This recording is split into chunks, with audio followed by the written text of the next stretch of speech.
Jimmy, that ad will air in full, I think, in the 9 a.m. Eastern Time hour and on Jim's show, Mad Money, tonight. I'm sure you've had a chance to see it. What do you think of it? I think it's a little strange. I mean, the last time I saw anything like that was actually at the end of the 2016 campaign, where President Trump also went after billionaires, including Lloyd Blankfein of Goldman Sachs, who I think also makes an appearance in this ad.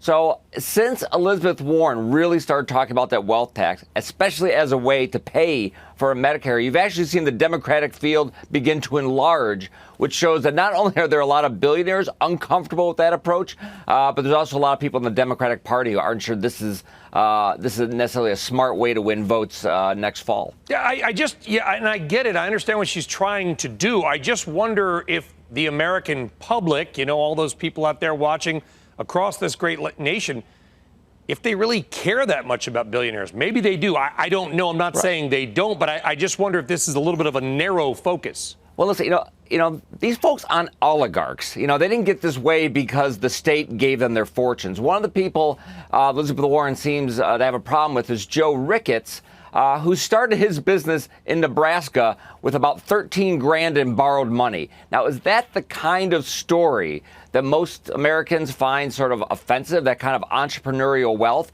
And American rich people today are far more likely to be super rich because of entrepreneurial efforts than because they inherited money, from the late 1800s or something. There's a lot, by the way, Joe Ricketts of AEI, by the way, there is a lot of debate, Jimmy, about this wealth tax generally, and I don't know, and there's been people that have argued it is, and there's been people that argued that it isn't.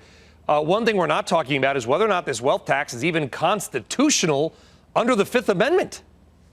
So we have some issues here with the wealth tax beyond whether it's a good idea for the economy. Is this actually legal under the Constitution? Right. Some would argue it is, some would argue it's not. There's a reason, we're not doing this, and other people aren't proposing it. Because it sounds like a campaign promise that wouldn't actually pass legal muster. Then there's the fact that other countries have tried it and found it very difficult to administer, which is why most countries which have even tried it in Europe have stopped doing it. So there's legal issues in the U.S. There's administrative problems they've found across advanced economies. So it begins to look like something that sounds really great at a Warren rally and kind of makes her stand out, but doesn't sound like a real solution. Have you heard anything from any of the candidates about just helping the average American, the middle-class family out there, get wealthier? Because taxing the wealthy is one thing, bringing up everybody else is a totally different thing. Are we hearing enough ideas around that? Well, I'm sure Democrats would say that their health care plan is a sort of middle-class, lower middle class sort of plan. People won't go bankrupt because of their health care expenses. But I have not heard. I mean, Kamala Harris had a big tax cut for middle class people. But I think what most people want.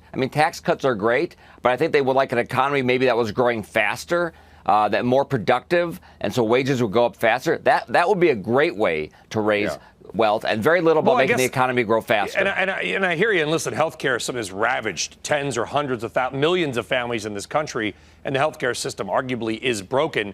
I just also wonder, and it's not a political comment, logistically, has anybody addressed what happens to a couple million of people who work in private health insurance? That's, people in Ohio who work at call centers, and in Connecticut at these processing facilities. Do they move to Washington and buy your home and start to work for the Center for Medicare? Seriously, does the federal government hire another million people that are now out of work? I don't know the logistics of it. I don't know if that's been addressed, because arguably, I'm not a political expert. Sir, listen. So we're gonna go after fracking, and so we're gonna lose jobs there. And apparently, these people aren't going to go into healthcare because we're going to lose 2 million jobs there. What are the sectors that are supposed to gain jobs under all these plans? I've heard a lot of a lot of job loss ideas, not as many job creation ideas.